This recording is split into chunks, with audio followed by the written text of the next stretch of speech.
Buongiorno a tutti amici, oggi ho pensato di preparare una biografia su questo prolifico autore e regista del genere giallo italiano contemporaneo.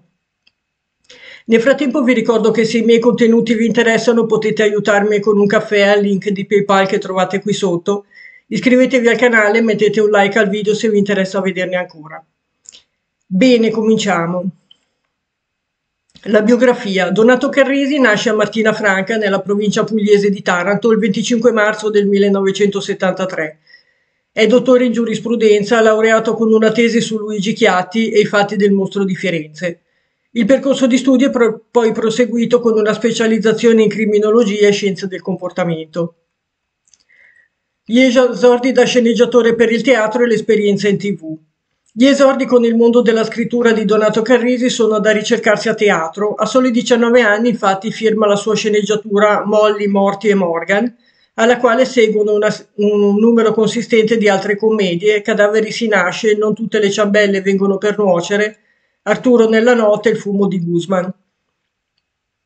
Al novero delle opere teatrali scritte vanno poi aggiunti due musical, The Serene Bride e infine Dracula. All'età di 26 anni, Donato Carrisi viene iniziato al mondo della fiction firmando la sceneggiatura di Casa Famiglia per la Rai, spin-off della serie di successo Un prete fra noi, sempre con Massimo D'Apporto.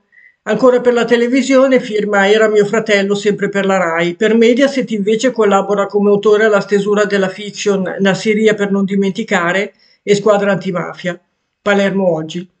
Per Sky, infine, fra gli autori di Moana, miniserie biografica sulla vita di Moana Pozzi, interpretata da Violante Placido. Altro grande capitolo della produzione di Donato Carrisi è il cinema, in particolare firma la regia e sceneggiatura dell'adattamento sul grande schermo del suo sesto romanzo La ragazza nella nebbia. Il film gli vale diverse nomination e la vittoria nella sezione miglior regista esordiente al David di Donatello nel 2008. Nel prestigioso cast del film, fra gli altri, Jean Reno, Tony Servillo e Alessio Boni. Vediamo l'editoria. Fra cinema, TV e insegnamento, Donato Carrisi tiene nel 2018 una cattedra di scrittura di genere alla IULM. Il suo core business resta la scrittura per l'editoria, un lavoro che gli fa produrre ben 9 romanzi in circa 10 anni, tutti editi da Longanesi. L'esordio in particolare è datato 2009 con Il suggeritore. Il romanzo, che narra le vicende di una squadra speciale impegnata nelle ricerche di bambine scomparse, vale a Carrisi il premio Bancarella. Inoltre il suggeritore viene tradotto in 26 paesi e vende oltre 1 milione di copie in tutto il mondo. Questa prima creatura poi ritorna a vivere con il suo sequel nel 2013, ovvero L'ipotesi del male. Intanto nel 2011 esce Il Tribunale delle Anime, da cui poi il sequel nel 2014 con Il cacciatore del buio e nel 2012 La donna dei fiori di carta. Nel 2015 il grande successo con La ragazza nella nebbia, da cui Carrisi stesso trae la sceneggiatura del suo primo film da regista.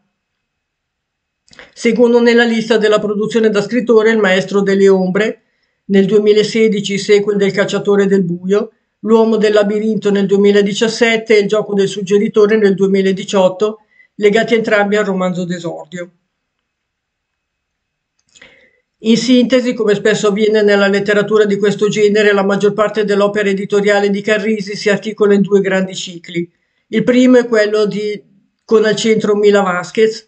Mila è un'investigatrice esperta di persone scomparse e per questo chiamata ad affiancare il criminologo Goran Gavila nel suggeritore. Torna sulla scena del delitto 7 anni dopo per l'ipotesi del male e poi ancora nei successivi L'uomo del labirinto e Il gioco del suggeritore. Il secondo ciclo invece è quello che ha per protagonisti Marcus e Sandra Vega. La trilogia, che appartiene al sottogenere thriller religioso, è ambientata fra Milano, Roma, Parigi, Città del Messico, Kiev e Praga. In particolare comprende Il Tribunale delle Anime, Il cacciatore del buio e Il maestro delle ombre. Fuori da queste due collezioni, come detto, infine La donna dei fiori di carta del 2012 e La ragazza della nebbia del 2015. Carrisi vive a Roma, dove lavora come autore a tutto fondo tra editoria, cinema e televisione. È inoltre presente fra le firme del Corriere della Sera.